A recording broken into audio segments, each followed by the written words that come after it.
এইচএসসিতে দিছো কিনা জানি না, অ্যাডমিশনের আগে সব পড়া শেষ করে যাইতে পারবা না।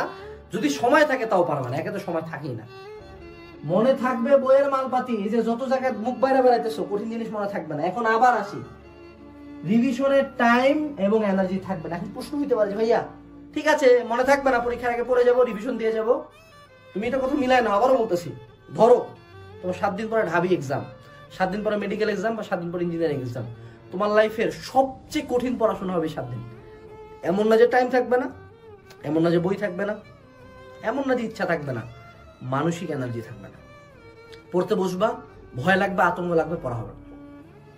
ওই 7 দিনে ট্রাস্ট মি সবচেয়ে কম পড়াশোনা হবে। তুমি তোমার লাইফের বেস্ট পড়াশোনা ওই 7 দিনে দেওয়ার কথা, সবচেয়ে কম পড়াশোনা হবে। ইভেন যখন র্যাপিড পরপর এক্সামগুলো হবে, যেমন আমি আলটিমেটলি জাস্ট 3টা এক্সামের আগে বসি, বুয়েট, ঢাবি, মেডিকেল। তারপর কোনো এক্সামের আগে আমি solely পড়ি নাই, বাট তারপরে অনেকগুলো এক্সামে ফার্স্ট হয়েছি।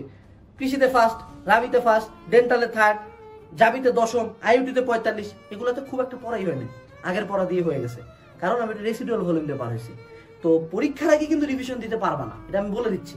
এইচএসসিতে দিছো কিনা জানি না, অ্যাডমিশনের আগে সব পড়া শেষ করে যাইতে পারবা না। যদি সময় থাকে তাও পারবা না, একে তো সময় থাকেই না।